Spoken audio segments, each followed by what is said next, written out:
to Robert, Marianne, and the rest of the family of our friend Chris, our fellow mourners who have come today. Good morning.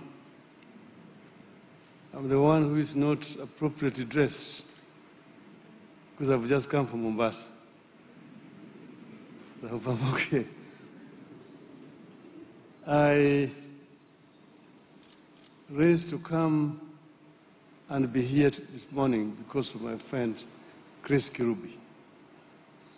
And a lot has already been said about him, about his life, about his businesses, his contribution to prosperity of our country. So if I went that direction, I think I'm going to be flogging a dead horse. Chris Kirubi is a good friend of mine. We met for the first time in 1970 when he was working with Kinatco, which was then a big transporting company in the country. I went to see a cousin of mine who was then the technical manager of Kinatco.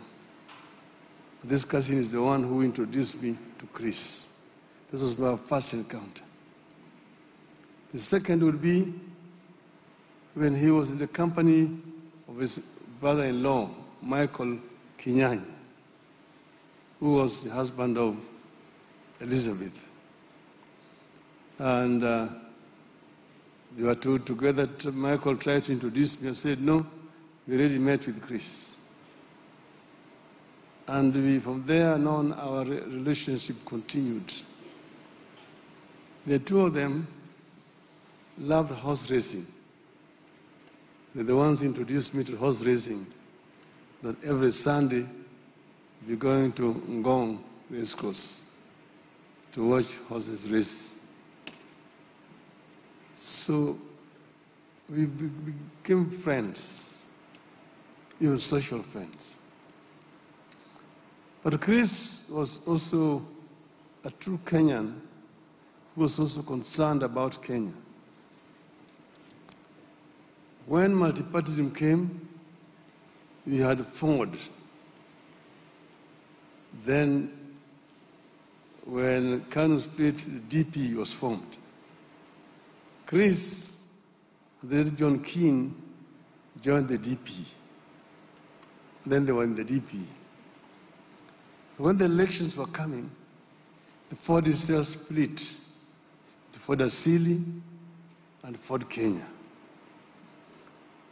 So now there was a general fear that the opposition was going to lose elections.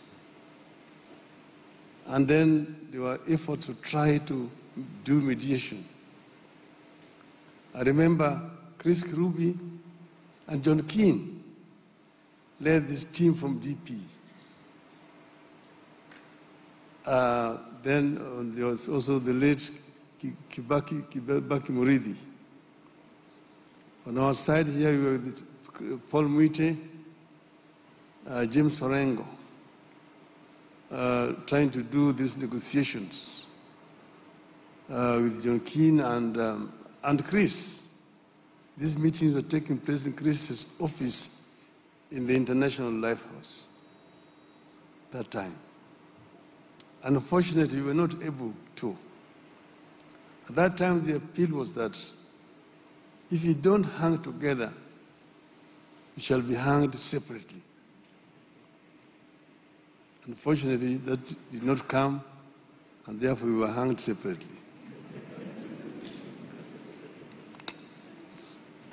The other time that Chris was doing mediation was following the crisis of 2007, when many people had died. And then we had the team, first President Kufuor had come. And he was the one who was all the time bringing President Kufuor to us. So they were all the times together whenever Kufuor came to meet with us at the Intercontinental Hotel. Then It is John Kafur who suggested the name of Kofi Annan as the mediator. And Kofi Annan came and led the team of mediation. After that, there was now this issue of how do we form the Grand Coalition government? How do you share the portfolios within the Grand Coalition government? There was a stalemate, almost a breakdown. And the two people who came to approach me to agree to a compromise, one of them was Chris Kirubi. Another one I will not mention here. But Chris came and passionately pleaded with me to agree at least to have a dialogue with Kibaki at that time. He was so passionate, and because of the old time's sake, I said, well, I'm ready. And then arrangements were made. We had this meeting in Sagana with Kibaki. Eventually, we managed to come up with a compromise solution, and the Grand Coalition government was formed, thanks to initiative by Chris Kirubi.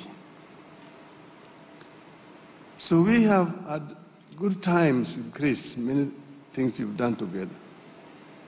The last time, of course, not the last time, at the time I was sitting with him in the house when he then told me about his sickness and asked me about the hospital in Massachusetts. And because he knew I had been on a sabbatical in Boston. And I gave him the name of the doctors. And that's how he ended up in the Massachusetts General Hospital for treatment. And when he came back, he reported to me how he had enjoyed his stay in Massachusetts and how those people had looked after him. So we would sit sometimes and talk about many, many issues.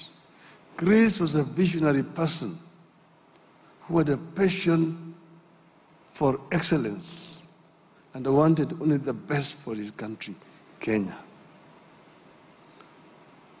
Sometimes last year, he had offered to assist Gor Mahia Football Club. He called me because I am the patron of Gor Mahia Football Club. And he said we should go to Turi